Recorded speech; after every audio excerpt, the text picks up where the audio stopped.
Students, आज की class में आपका वेलकम है। और आज की क्लास में हम लोग स्टडी करेंगे कि कूलम के नियम की सीमाओं के बारे में, यानी कि कूलम का नियम ये कब मान्य है और कब मान्य नहीं होगा।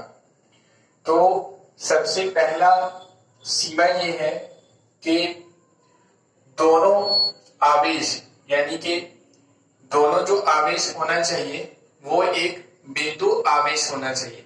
यानी कूलम का नियम बिंदु आवेश के लिए मान्य है। कूलम का नियम किसके लिए मान्य है? बिंदु आवेश के लिए। पहला ये है कि यह मान्य है बिंदु आवेश के लिए।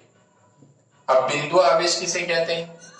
तो देखिए, दो अगर आवेशित वस्तु है, एक आवेशित वस्तु ये है, मान लेते इस पे आवेश Q1 है, ये एक आवेशित वस्तु है, और दूसरा ये एक आवेशित वस्तु है, ये दूसरा एक आवेशित वस्तु है। अगर इन दोनों के बीच की दूरी, यानी यहां से यहां तक की दूरी जो है वो अगर इन दोनों के आकार से, आकार क्या होगा, यहां से यहां तक आकार ले सकते हैं हम लोग। अगर दोनों आवेशित वस्तु के बीच की दूरी इन दोनों के आकार से अगर बहुत बहुत अधिक है तो इन दोनों वस्तु पर जो आवेश होगा उसे कहा जाएगा बिंदु आवेश। अगर दोनों आवेशित वस्तु, यानी ये एक वस्तु है, इसमें मान लेते हैं आवेश Q1 है और आवेश Q2 है, तो ये Q1 Q2 को बिंदु आवेश कब कहा जाएगा और कब नहीं कहा जाएगा? तो अगर इन दोनों आवेशित वस्तु के बीच की दूरी, ये वाली दूरी अगर इनके आकार से, तो देखिए आकार इतना बड़ा है, अगर आकार से बहुत बहुत अधिक है, बहुत बहुत ज्यादा है, तो इन दोनों वस्तु के आवेश को कहा जाएगा बिंदु आवेश। तो अभी इस स्थिति में देखिए आकार इतना बड़ा है और दूरी क्या है, इससे बहुत ज्यादा है, बहुत ज्यादा।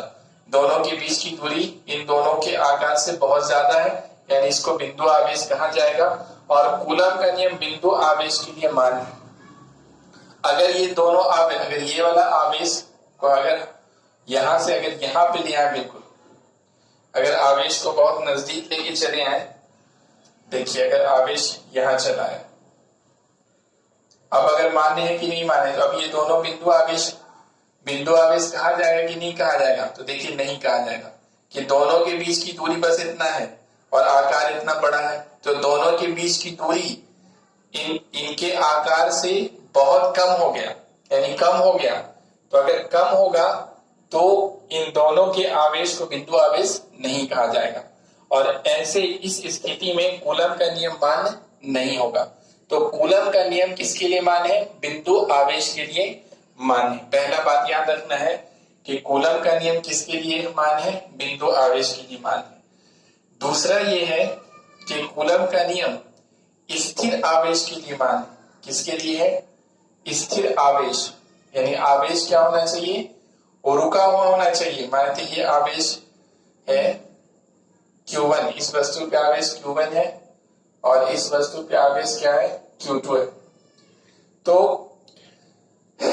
अब अगर ये वस्तु चलने लगा तो आवेश भी क्या हो जाएगा? मूव करने लगेगा, यानी इसके साथ चलने लगेगा, तो आवेश गतिशील हो जाएगा। अगर वस्तु स्थिर है तो आवेश भी क्या है? स्थिर है। तो अगर आवेश स्थिर है तो स्थिर आवेश के लिए कूलम का नियम क्या है? मान्य है। स्थिर आवेश के लिए कूलम का नियम मान्य है। अब दोनों आवेश स्थिर हो या फिर कोई एक आवेश स्थिर हो, एक आवेश भी अगर स्थिर है और एक आवेश अगर गतिशील है तो भी मान्य है। दोनों आवेश स्थिर है तो भी मान्य है, और अगर एक स्थिर है और एक गतिशील है तो भी मान्य है।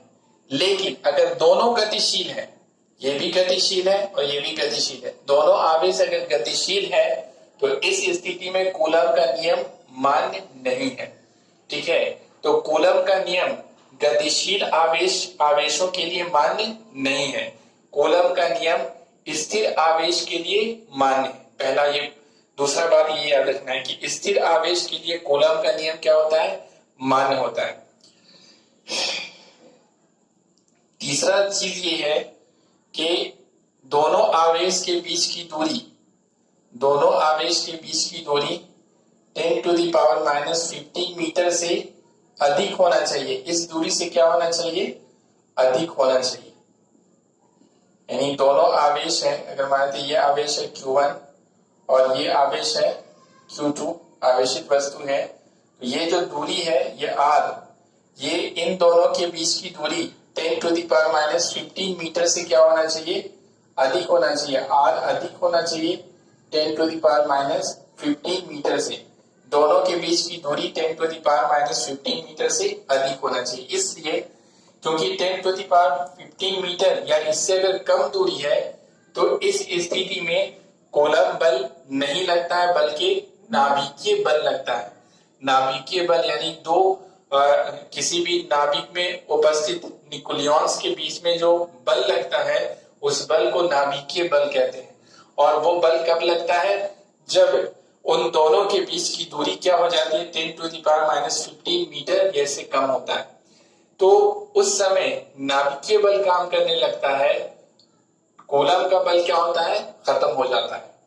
तो याद क्या रखना है कि आवेश के बीच की दूरी क्या होना चाहिए, 10⁻⁻15 मीटर से 10⁻⁻15 मीटर से अधिक होना चाहिए। तो ये 3 सीमा है ना, इसको एक एक करके हम वीडियो के डिस्क्रिप्शन में लिख देंगे, आप वहां से अपनी कॉपी पर नोट कर सकते हैं। उम्मीद करते हैं कि आपको समझ में आया होगा। नेक्स्ट क्लास में हम लोग इसके आगे स्टडी करेंगे। Okay, thank you.